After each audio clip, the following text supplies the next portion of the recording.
Stats 23 here. In today's knife therapy, we have the Orion Scorpio.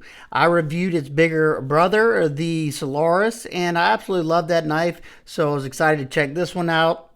And it comes in 4 different variations. The one you see here with the blue micarta, red accents, and a stonewash blade. Or you can get it with a stonewash blade, black micarta with blue accents. I'll pop that on the screen. Next, you can get it in a black wash with black micarta with blue accents, or a black wash blade, blue micarta with red accents. So let's get the specs out of the way real quick. You have a total length of 6 3/4 inches, so it's a medium to smaller knife. You have a blade length of 2.75 inches with a 2.73 inch cutting edge. You have a grip area behind the flipper tab of 3 inches, and all the way up here, the heel of the blade of 4.05 inches. The scale thickness from here to here is 0.56, nice and hand feeling. Close width in the pocket from here to here is 1.38 inches. And the blade stock thickness is 0.12 inches. Behind the edge thickness on this particular sample is around 18,000, sharpened at 22 degrees per side. All right, let's take a close look at this. You have a nice clip point blade with a beautiful stonewash finish on it. You have the Orion Knives logo on this side. Blade steel on this is 14C 28N Sandvik steel, which is a stainless steel, one of my favorite budget steels. Gets very, very, very sharp, and it holds an edge for a reasonable amount of time. Very easy to sharpen. You have dual fullers here and dual thumb studs that are removable. You have a beautiful crown spine. Absolutely love it. Not something you usually see on more budget-ended knives. You have a human-sized forward finger choil right there, and doubles as a sharpening choil. Does clear that plunge line. You have jimping on the clip point area, and that's going to be perfect for indexing and for doing detailed cuts, tip work, and stuff like that.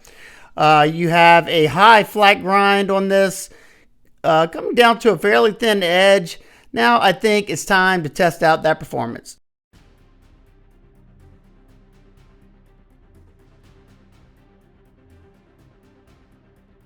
Immediately, I was a little concerned with only having 2.75 inches of blade, but I was able to get through all the cardboard easily, and I love that this clip point has a very gradual belly because slicing was effortless. Not to mention, this knife came to me incredibly, incredibly sharp, but does it have bite?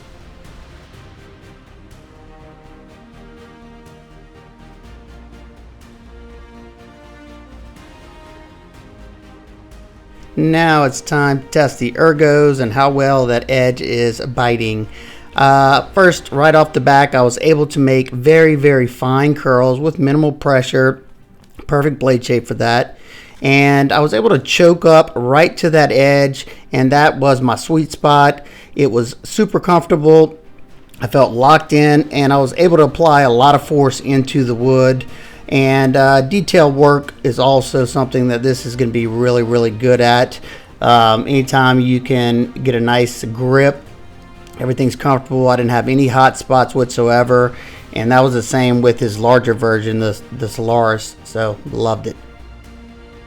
Now this is where I think this knife will shine, in that pinch grip with the index finger at the tip, making those drag cuts. And wow, it felt so nice doing so.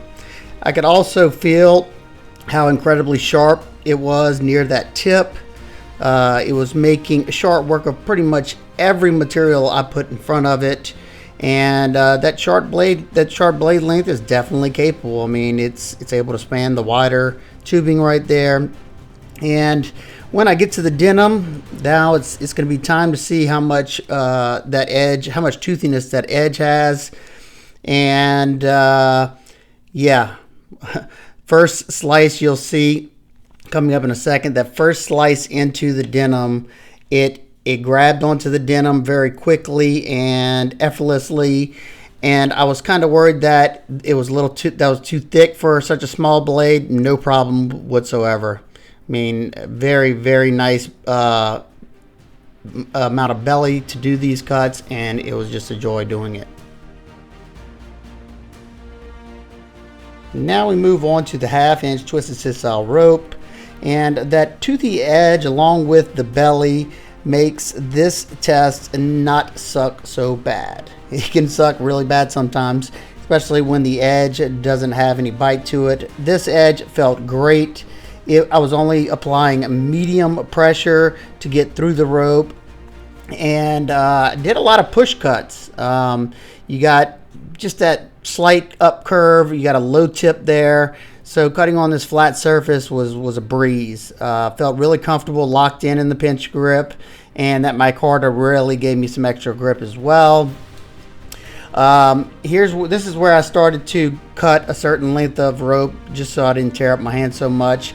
But I ended up making 32 cuts, and I made them pretty easily. I definitely could have made more. Well, I hope y'all enjoyed that, and all I can say is, wow, this thing performed outstanding, just like its bigger brother. Let's take a look at the action on this knife. This is a button lock, so you're not going to have any resistance on the blade once you depress that button. And as you can see, it's a fall shut once you release the button. You have two different means of deploying the knife, a flipper and a thumb stud. It's riding on ceramic ball bearings, so you have a nice snappy action there. Very minimal flipper tab, no jimping, but I don't think it's really needed.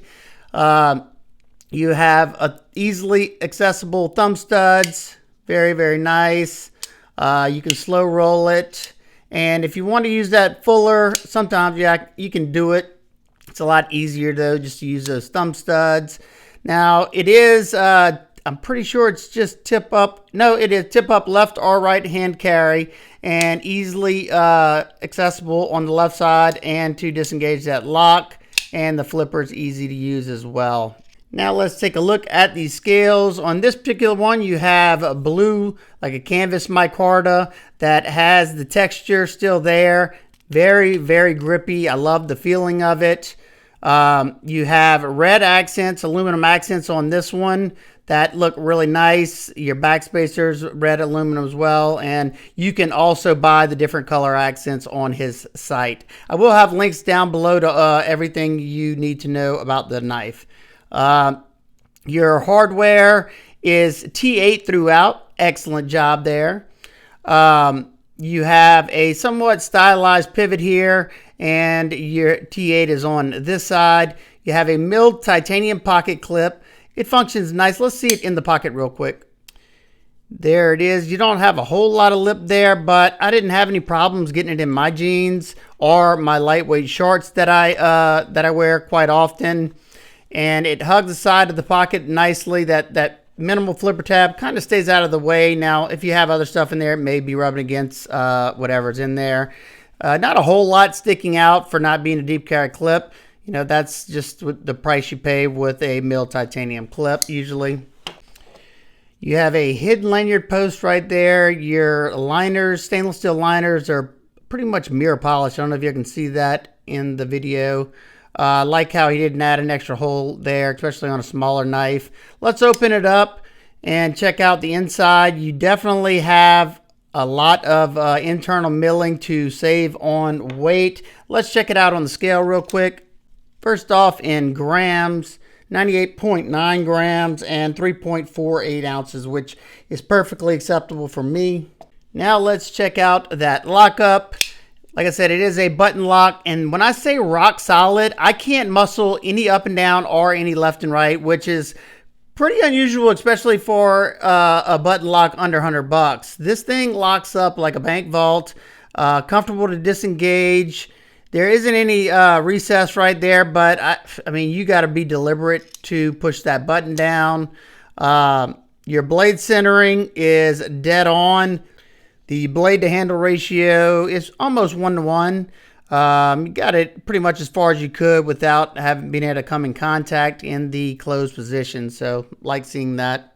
And now for some quick size comparisons, you have the QSP Penguin and the Civivi Elementum.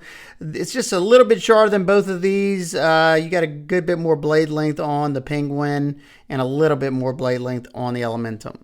Next up, we have the Ontario Rat Model 2 and the Ganzo Firebird FH61. The Ontario Rat 2 is a little bit longer, not by much. You get a much better hand feeling grip here, especially in the choked up position. Now, this one is very similar in, it's pretty much identical in length. You get more cutting edge on the Scorpio, and you get a better grip in that forward finger choil on the Scorpio as well. Lastly, we have the Syncut Scepter and the CR-KT Large Pilar.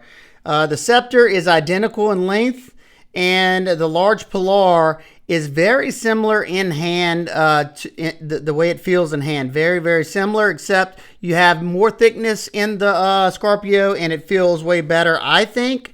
And you definitely have more cutting edge on the Scorpio as well. All right, now for our nitpicks and complaints.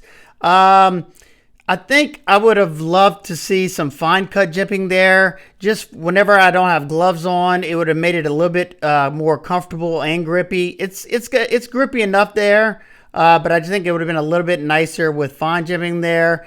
But as it stands, that's just a nitpick. Also, I think some people would have liked to see a recess for the button, but as it stands, like I said, you definitely have to be deliberate to disengage that button.